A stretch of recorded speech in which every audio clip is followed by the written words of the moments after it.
it's Gray from Wakizashi's Teahouse over in Japan. How are you doing? Are you good? Are you Genki? Well, I know everyone's going to be reviewing this, but I wanted to give you my 50 yen. Here we go. Amazing Spider-Man, a new #1 relaunch, written by Joe Kelly, art by Pepe Larraz in the main story, John Romita Jr., Scott Hanna on the backup stories, plural. The burning question is it any good? Is it worth picking up? Well, it's a bit of a hard one to answer because when we've had, a series of crap stories and crap issues for quite a while, anything half decent will look really good. Does that make sense? And this is okay. It's nothing special, it's nothing amazing, it's nothing we haven't really seen before, but it's a good, solid Spider-Man story. No way! Joe Kelly's enjoying himself with his quips. He thinks he's funnier than he is at times, but no, some of the jokes do land, to be fair. It's got a nice kind of upbeat feel to it, despite the well-used trope of poor Peter Parker and the Parker look, which comes up again. But Peter is not made out to be a complete idiot or a miserable fool in this, which is good. It makes a nice change, doesn't it? It's a pretty good issue for new readers because you get like bits of recap within the opening few pages. We've got Peter going for a series of job interviews, and yeah, it's a good way. It's done well by Joe Kelly how, he's kind of bringing us up to date with what's happened over the last few, well, not just months, few years, without going too much into info dump territory. I really enjoy Pepe Larraz's art. That was a selling point for me. That's what made me pick this up. Really, it's really good if you like his style. Some people apparently don't, which is crazy, but yeah, he doesn't get a big chance to shine, apart from a few double-page spreads here and there, a few splash pages. Great cover though, look at this by the way, love it. John Romita Jr.'s art is John Romita Jr.'s art, pretty much, no changes there. Nothing amazing, it's standard, it serves its purpose. I quite like him on Spidey, I don't mind his style, so it was okay for me. Oh, come on! The backup stories are both a bit kind of, not sure. They feel like setup, which is probably what they are. But yeah, a main story as an opening issue, as I say, it doesn't set the world on fire. It's okay, it's decent. It's nowhere near as bad as that awful 8 deaths nonsense, which you get the impression that wasn't just Joe Kelly, was it? That was editorial buying time before, this relaunch started between Zeb Wells's, thank God it's over run, and yeah, the new run. So personally, I would have liked to have seen a much bigger writer on this. A big name would have been great, but at least we get Pepe Larraz. Let me know what you think of his art in the comments and what you think of the story. I'm going to go through the issue pretty much, not in full detail, but there will be spoilers, so just to warn you on that. And I do give out a spoiler warning later on. So, as a score, I'm going to go a solid 7 out of 10. Pepe Larraz's art is so good that I'm tempted to give it a 0.5. So yeah, let's do it. Let's be generous. Come on. I am Mr. Positive. 7.5 out of 10 from me. There you go. You heard it. Great, the positive Wakizashi Gaijin. Okay, let's get on with a look inside the book. We open with Pepe Larraz's version of Peter Parker sitting in a job interview, one of many which will go on quite a bit throughout this opening part of the issue. Right from the start we have writer Joe Kelly dropping the little quips.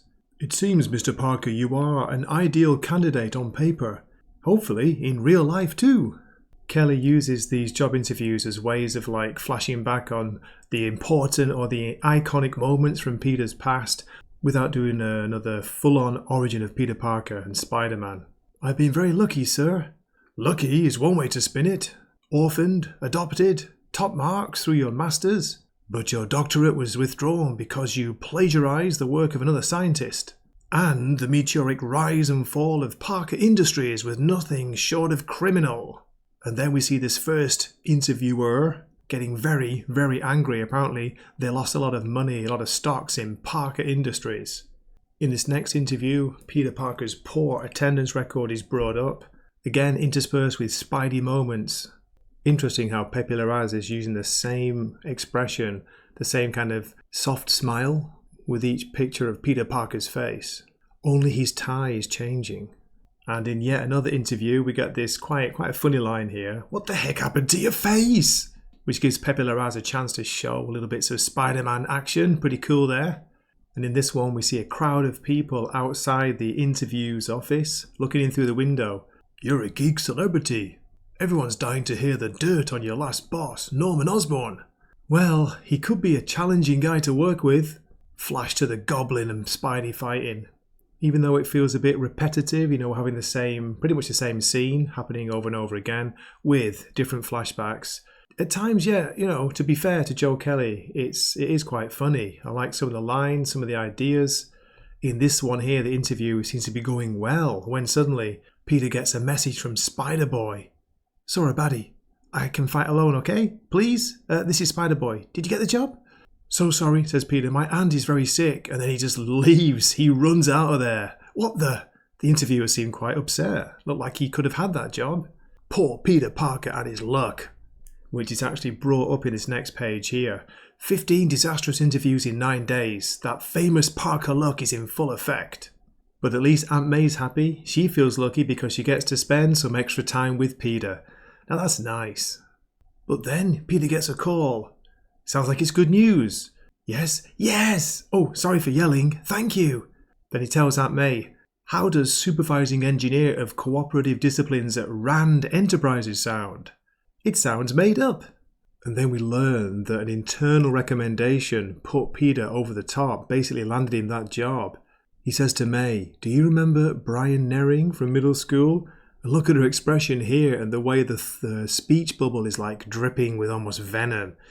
Yes, I do, says May. So, some kind of backstory there. I don't know if this has happened before or, as far as I can see, this is a new character, original to Joe Kelly's new run, but it could be a flashback to the past, which I've missed many, many moons ago. Let me know in the comments.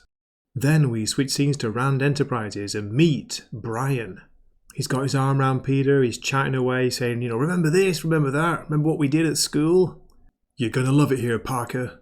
All the mad science with an extremely healthy dose of social responsibility. But all Peter wants to know is, it's been like 15 years, Brian, why did you vouch for me? You really don't remember? Come on. Then we get to see a much younger Peter with glasses asquiff, cracked, a bloody nose. But before we get any details, Peter is distracted by a booming, thooming sound from outside. You have to be kidding me. Brian opens the door to introduce Peter for the interview. He turns round and he's gone. No surprises, it's the Rhino. And we finally get some really cool Spidey action in this really nice double-page spread by Larraz. Impeccable timing will not be on the list, Rhino.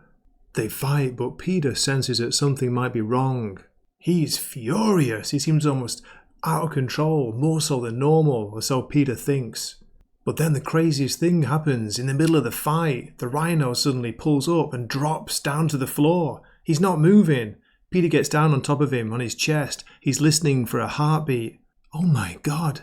He can't find a pulse. He starts to give the Rhino Spidey CPR. Then the scene switches to Kingsley Tower, corporate home to Kingsley Unlimited. Two men are talking about the report of Spider-Man basically saving the Rhino. One of these men is Kingsley. Who's the other one? There's talk that they've somehow intercepted the blood works, so his blood tests. Kingsley's secretary here is talking about the markers are present. He's a customer. District 11. Kingsley's talking about it's important to remember this next time we need big, dumb muscle with a sweet tooth. So something he's eaten, maybe? Hit the windows on your way out, would you, Simon? Kingsley is left alone. Or is he? Speak freely. He's gone. You're concerned. The Rhino had no clue what he did to his own body. But then we see a shadowy figure who's talking with him. They're worried about Spider-Man because the Rhino's heart attack may make him suspicious. Will it be a problem if I add him to your to-do list? And whoever it is, the figure replies, I'll give him the treatment he deserves in a most professional manner. Who do you think it is?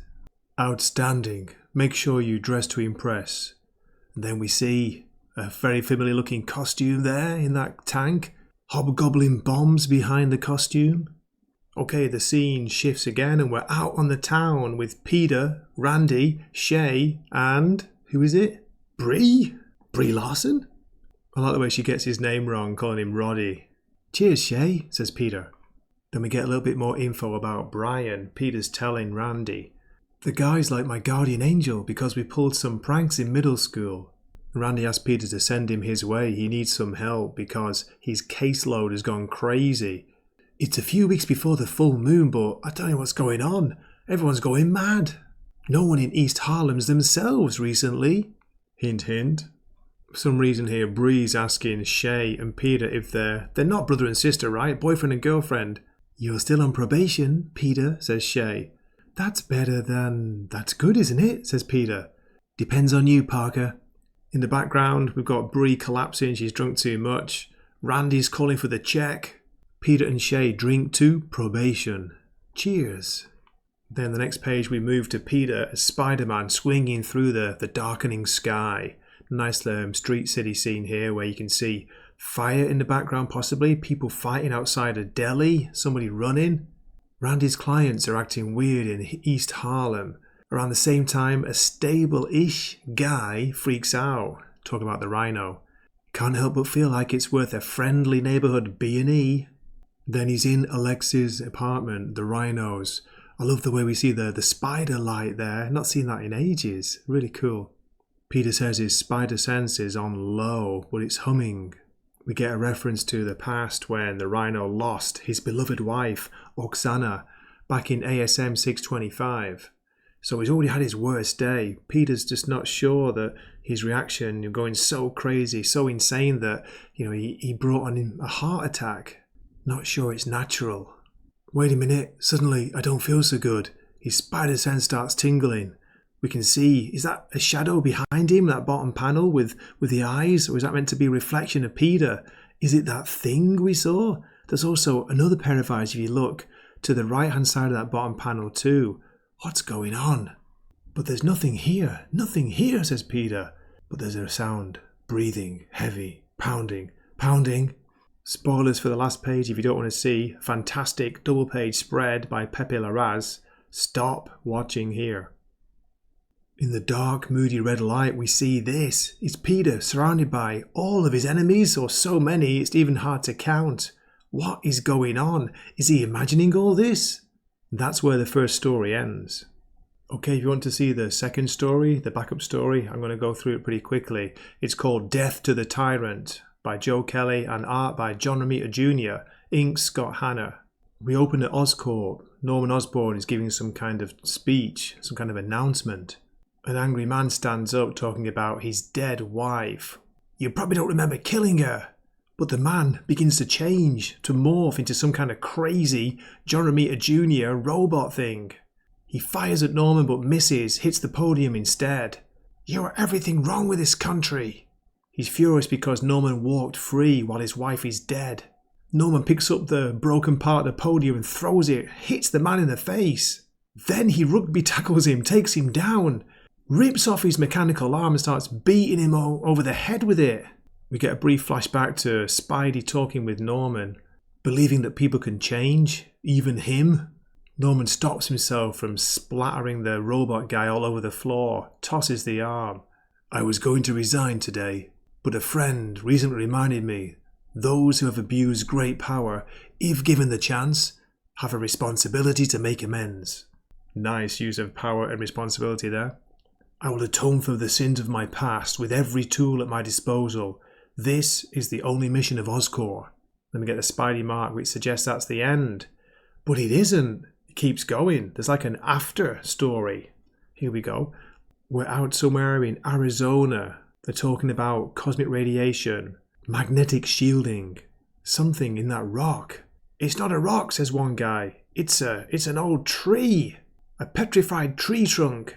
Don't encourage him. The radiation is coming from the tree.